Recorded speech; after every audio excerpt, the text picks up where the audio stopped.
Pânico lá em Brasília, gritaria com as pesquisas que saíram ontem. Ontem saíram duas pesquisas. A pesquisa Atlas foi a pesquisa que acertou o resultado do primeiro turno mais próximo do que foi o resultado que aconteceu. E a pesquisa IPEC, que é o antigo Ibope, que sempre no segundo turno eles acertam dentro da margem de erro. A pesquisa Atlas mostrou o seguinte: o Lula subiu 1 ponto e o Bolsonaro caiu 0,3, caiu quase nada. São movimentações na margem de erro, mas mostra que o Lula não caiu. O Lula não perdeu um voto desde o dia 3 de outubro. O Bolsonaro oscilou para cima, oscilou para baixo, oscila e continua igual. A pesquisa IPEC mostra a mesma coisa, que é o mesmo resultado da pesquisa IPEC que foi divulgada no dia, acho que 5 ou 6 de outubro. Quer dizer, não mudou nada. Lula com 54, Bolsonaro com 46, continua tudo completamente igualzinho na pesquisa IPEC. Isso causou o pânico no Bolsonaro. Por quê? Porque essas duas pesquisas ainda não pegaram o impacto do que o Roberto Jefferson fez no domingo. Então, aquilo ainda não foi metrificado pelas pesquisas. Então, o pânico é o seguinte: o Bolsonaro pode ainda perder voto. E o Lula está inabalável, o Lula não perde voto, o Bolsonaro está sem saber o que fazer, eles não sabem o que fazer. A campanha do Bolsonaro traçou uma estratégia para os últimos 10 dias de campanha. Essa estratégia começou a ser utilizada na quarta, quinta-feira, semana passada, porém, o Flávio Bolsonaro cometeu um erro, eu falei isso aqui no vídeo passado, que ferrou a estratégia do Bolsonaro, que foi o caso do Casimiro. Eu vou te explicar aqui a estratégia do Bolsonaro, você vai ver que era uma estratégia que, eu vou falar, o pessoal da campanha, os profissionais da campanha, analisando pesquisas, uma estratégia inteligente que teve a campanha do Bolsonaro, que foi freada pelo erro do Flávio Bolsonaro, que causou, eu falei aqui no vídeo passado, um quebra-pau entre o Carlos e o Flávio.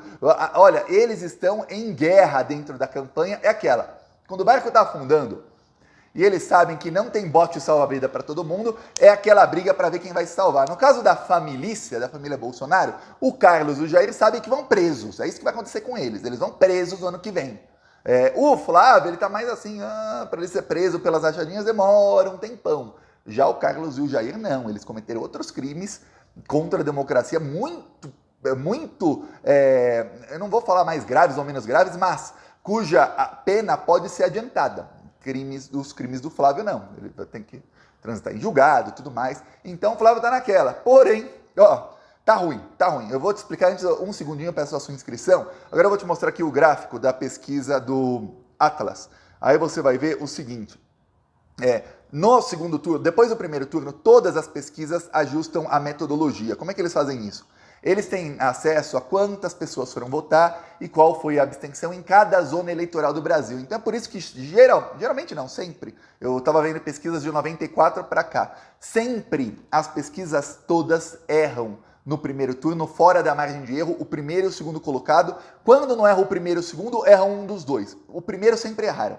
Até hoje, todas as pesquisas Ibope e Datafolha erraram no primeiro turno, fora da margem de erro. No segundo turno, todas acertaram dentro da margem de erro, mas o Datafolha acertou quase todas com a porcentagem certíssima, assim, tá, cravou e deu. Ok. Aí, aqui a pesquisa Atlas. Tínhamos aqui pesquisas antes do primeiro turno, simulações do segundo turno. Aí aqui teve o primeiro turno e foram duas pesquisas. Uma aqui, a segunda aqui, ou seja, o Lula estava aqui, o Lula subiu, o Bolsonaro caiu. É isso. A partir essas duas últimas aqui estão com a metodologia já corrigida. A pesquisa Atlas nos Estados Unidos em 2016 e em 2020 foi a que mais acertou resultados, tanto regionais quanto nacional. E em 2020 foi a que mais acertou resultados na eleição municipal, mais que o Ibope e o Datafolha. No primeiro turno dessa eleição também foi a que chegou mais próxima. Então, é um instituto que está se consolidando no Brasil. Ela mostra isso. A pesquisa do IPEC, que é o antigo Ibope, mostra o cenário, tudo continua como está. Agora vamos ao plano do Bolsonaro e você vai ver que não era um plano ruim. O plano dos marqueteiros da campanha são muito bem pagos, tudo mais, pessoas que têm pesquisas. Eles fizeram várias pesquisas, eles têm trackings diários. Eu vejo gente divulgando tracking. Olha, a pesquisa, ok, divulguei, tem isso. A pesquisa tem a metodologia, tudo mais. O tracking é feito por telefone todo dia, rapidamente. É um robô ainda fazendo tracking, geralmente. O tracking serve para medir a tendência. A tendência de quem fala que teve acesso aos trackings do Lula é que nos últimos dias o Lula está subindo um pouco. Nos trackings do Bolsonaro, eu não tenho acesso já há alguns dias, era de que estava estagnado. Tudo está como estava no dia 3, no dia 4 de outubro, ou seja, está ruim para o Bolsonaro. Os trackings também têm pesquisas qualitativas que mostram que tipo de pessoa pode votar, que tipo de pessoa não pode, quem está mais indeciso, quem não está. Nas 2 primeiras semanas, entre o primeiro e o segundo turno, são 4 semanas de campanha, estamos entrando aqui na 4ª semana. Tá? Nas 2 primeiras semanas, o Bolsonaro fez uma campanha muito agressiva com os evangélicos. Começaram a fazer realmente assédio eleitoral, continuam fazendo. E o Bolsonaro subiu muito entre evangélicos, ele ganhou muitos votos entre evangélicos. Essa campanha agressiva começou antes do primeiro turno, mas se intensificou. Porém, perceberam que o Bolsonaro atingiu praticamente um teto. Ele tem pouco aí o que ganhar entre os evangélicos. Não está dando para o Bolsonaro ganhar muitos pontos, não dá para ele vir à eleição mesmo se ele ganhasse em todos os votos possíveis entre os evangélicos dos que ainda podem votar nele. Então ele continua, obviamente, mas a campanha do Lula fez uma contraofensiva com os evangélicos, conseguiu mais ou menos estagnar a subida do Bolsonaro, mas também foi estagnada porque ele chegou nesse teto. 70%, até mais, dependendo da pesquisa, dos evangélicos votam no Bolsonaro. Não dá mais. Os outros que não são bolsonaristas não vão votar nele. Com assédio ou sem assédio, não vão votar nele. Tá.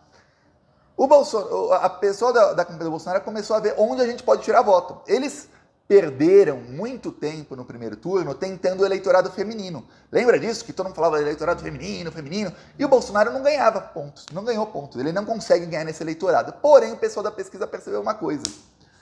Tem um eleitorado, que é um eleitorado que parte desse eleitorado vota no Lula, e que essa parte, eles, pelas pesquisas qualitativas, eles vão mudando as perguntas da pesquisa, sabia? Então, a pergunta que era feita uma semana atrás, as perguntas qualitativas, ou seja, o seu voto, você está decidido? O que pode mudar o seu voto? Você elenca aqui quais são as suas prioridades e tudo mais. Aí eles perceberam o seguinte, analisando, a pergunta, em um nicho tem eleitores do Lula que podem mudar para o Bolsonaro, que o Bolsonaro não consegue mais em eleição pegando só voto de indecisos, ele tem que virar votos do Lula. Isso é o que o Bolsonaro precisa fazer e não fez aí em 3 semanas. Então ele tinha aí 10 dias para fazer isso. Qual é esse nicho? Você consegue adivinhar? Vai, comenta aí, vai, eu vou te dar 3 segundos. 3, 2, 1. Esse nicho são homens heterossexuais. Esse é o nicho. Que é uma porcentagem muito grande. Se você pensar que o Brasil tem 51% de mulheres, 49% de homens, esses 49%, grande maioria são heterossexuais. É uma porcentagem muito grande da população. A campanha do Bolsonaro percebeu o seguinte, entre homens heterossexuais, há mais brancos do que negros, mas entre negros também, os que votam no Lula têm uma tendência de que muitos deles possam virar de voto para o Bolsonaro se forem bem pressionados, se a campanha for bem feita para eles. Então o Bolsonaro passou a fazer campanha, você vê que o Bolsonaro começou a infestar as redes sociais. Ele começou a fazer campanha mais para esse nicho. Homens, jovens heterossexuais. A maioria jovens, até 35 anos. Acima de 35 anos, o Bolsonaro já tem mais votos, mas até 35 anos é o público-alvo. O Bolsonaro, ele já ganha nesse nicho, mas ele quer pegar todos os votos possíveis e imagináveis. Ele sabe que dali ele consegue virar votos do Lula. Então eles começaram uma campanha maciça para convencer esses homens a votarem no Bolsonaro. Tanto os indecisos quanto os que votam no Lula, ou a convencer pelo menos os que votam no Lula a não votarem em ninguém. Já tá bom, mas eles precisam virar votos, lembre-se, só convencer alguns deles a não votarem no Lula não ajuda muito o Bolsonaro, tem que virar os votos, tá? A campanha estava otimista com isso. Eles estavam otimistas nos últimos dias. O Bolsonaro estava apanhando muito. O crescimento dele entre os evangélicos foi barrado. Eles estavam pessimistas. Eles estavam desesperados. Eles começaram a ver com algum otimismo isso. O Bolsonaro começou a despejar milhões e milhões e milhões de reais no YouTube. Tá? Aí, o que aconteceu? Caso Casimiro. Quem é o público do Casimiro? Homens heterossexuais jovens. É o público-alvo do Bolsonaro, é o público que ama o Casimiro. O Casimiro é um semideus para esse pessoal. É gente, se você não acompanha as redes do Casimiro, eu acompanho, é o seguinte, é gente que não dorme sem assistir a live do Casimiro. Olha que as lives do Casimiro começam 10 da noite, 11, meia-noite, 1 da manhã, às vezes vão até 2 da manhã, às vezes tem live que vai até 4. E os caras ficam assistindo. Tem gente, eu vi, é difícil ler comentários na live do Casimiro, que são mais de 1000 comentários por segundo. Mas tem gente nas redes dele comentando, falando, gente, eu durmo 3 horas por dia porque eu assisto a live do Casimiro até o fim. Os caras amam o Casimiro. É o que acontece. Flávio Bolsonaro dissemina fake news sobre o Casemiro. Eu tenho certeza que ele disseminou fake news porque era o público-alvo que ele estava querendo. Só que, pô, é claro que o Casemiro ia bater. O Casemiro bateu. Fiz um vídeo aqui só sobre isso. Aquilo freou o crescimento do Bolsonaro, qualquer tipo de campanha, porque o Casemiro vai lá e reitera, eu voto no Lula.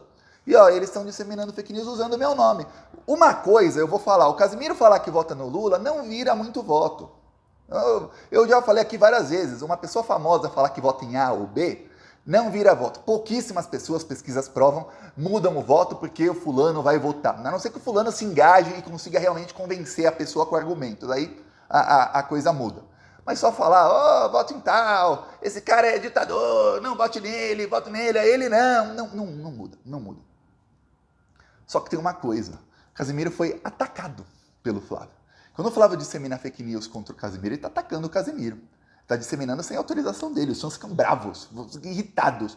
Aí você já precisa virar o voto. Não é que o Bolsonaro tem que manter o voto dos bolsominions, ele tem que virar o voto de quem vai votar no Lula, para o cara não votar mais no Lula. Além de ele não votar em ninguém, ele tem que mudar o voto para o Bolsonaro. Essa é a missão quase impossível da campanha. E assim, não poucos. O Bolsonaro precisa de uma porcentagem gigantesca desse público mudar o voto para o Lula. Assim, 10% desse público aí. Aí o maior ídolo desse pessoal é atacado pela campanha. Ferrou. E aí já causou a rejeição. Para se tirar a rejeição demora dias. Só que o Bolsonaro, às vezes semanas. Você tem que martelar muito na cabeça de uma pessoa para tirar essa rejeição. Ainda mais com campanha. Uma pessoa conversando no tete a tete até consegue tirar em algumas conversas. Mas a campanha não, tem que martelar muito. E aí, o Bolsonaro não tem esse tempo hábil. É por isso que eles estão em pânico total. As pesquisas mostram o quê? Estabilidade. O Bolsonaro tentou, criou factoide, criou aqui, criou ali, tentou falar de censura do TSE, não colou. Os eleitores do Lula estão já acostumados que os bolsonaristas disseminam fake news. Quando o Bolsonaro fala censura, o pessoal fala, gente, não é, vocês estão disseminando fake news, não é censura. Pior, quando o Bolsonaro manda censurar a mim, ao Janones, ao Lula, esse eleitor fica assim, opa, peraí, aí é que o Lula não disseminou fake news. O Lula pegou o vídeo do próprio Bolsonaro falando e colocou tire suas próprias conclusões. É o Bolsonaro falando, com o contexto inteiro da fala do Bolsonaro. Ah, não, cortou a fala, não. Quando ele começa o assunto, começa a fala, e quando ele acaba o assunto, acaba a fala. Não é que pegaram só um trechinho ali de 10 segundos, você não sabe o que ele falou antes, depois, como o bolsonarismo faz muitas vezes. Não. Aí fica aquela, não colou. Tentaram várias narrativas, não colaram. Quando acharam um público em que o Bolsonaro podia pegar alguns votos do Lula e começaram a investiram pesado da campanha, já gastaram mais de 15 milhões de reais no YouTube. Veja bem, muita gente fala, é injusto. Ó, a campanha do Lula teve mais ou menos aí 80 milhões de reais. A campanha do Bolsonaro até o momento também teve um pouco mais que a do Lula, talvez, porque teve muita doação no segundo turno, mas não é muita coisa a mais não. Se a campanha do Bolsonaro pegou o dinheiro deles e gastou no YouTube, a campanha do Lula pegou o dinheiro deles e gastou em outras coisas, o Lula podia também ter gasto 10, 15, 20, 30 milhões no YouTube se quisesse. O Bolsonaro prefere sempre investir em redes sociais. É a campanha de 2022 contra uma campanha que está ali ainda se adaptando às redes sociais. Prefere gastar mais em comício, em eventos, tudo mais, bem maiores. E o Bolsonaro não. O Bolsonaro ele faz uns eventos bem chinfrinhos. Você vê que os eventos do Bolsonaro um pior que o outro. E está investindo tudo nas redes sociais agora. São dois modos diferentes de campanha. O problema é que depois de gastar todo esse dinheiro, vai lá, ele é o streamer. Streamer é um cara que faz lives. Ele é o streamer mais famoso do Brasil, disparado, entre o público-alvo que o Bolsonaro estava querendo. Ele é um semideus, e aí ferrou. Aí já teve briga, tá tendo briga lá no Alvorada e no Planalto todos os dias, principalmente no Alvorada, viu? No Alvorada é a casa, é o residência do presidente. Planalto é onde trabalham, mas eles se reúnem mais no Alvorada, ultimamente. E é lá que está tendo muita briga. Teve internação já do Carlos Bolsonaro, ele às pressas da noite indo para o hospital. Teve já boato de que o Carlos Bolsonaro quebrou tudo. Não foi, veja bem, não negou. Saíram boatos que foram muito compartilhados nas redes sociais de que o Bolsonaro tinha quebrado tudo anteontem no Palácio do Planalto, jogou copo no vidro, tudo mais. O Carlos Bolsonaro, começaram a ir nas redes do Carlos ele fazia qualquer post, tinha centenas de comentários de gente falando, e o surto, e o seu surto, hein? Já melhorou? Gente tirando o sarro dele. Ele não negou. Não negou. Quando é mentira, eles negam. Ah, pode passar uma ou outra que eles não negam porque estão ocupados fazendo outra coisa. O Carlos não vê os comentários no próprio Twitter? Ele vê. O Carlos é viciado em Twitter. Ele acorda, a primeira coisa é Twitter, ele vai dormir, a última coisa que ele fez na tela do celular dele é o Twitter. É viciado naquilo. Ele vê os comentários, ele não negou porque não quis, ou porque é verdade, ou porque não sei, mas não negou. Então tá um problemão aí, o pânico está tomado na campanha. Veja, estamos na frente. Agora é a hora que a gente tem que dobrar, triplicar os esforços, porque, domingo tudo indica que o Brasil voltará a sorrir. Nessa hora, às 7h30, 8, 9 da noite de domingo, preparem. A apuração começa às 6, vai começar com o Bolsonaro na frente, viu? Aí lá para 7h30, 8 da noite é que o Lula deve passar o Bolsonaro. Então a gente vai ficar 2 horas, prepare o coração, ficar 2 horas com o Lula atrás, subindo a conta-gotas e o Bolsonaro caindo a conta-gotas até a vitória do Lula. Então prepare-se para domingo e sigamos firmes na campanha. Lembre-se, nos últimos 2, 3 dias é que o bolsonarismo vai ligar a máquina de fake news com tudo, que são os dias que a gente precisa estar atento, a gente precisa estar em vigília nas redes sociais, não só para desmentir tudo, mas para contra-atacar.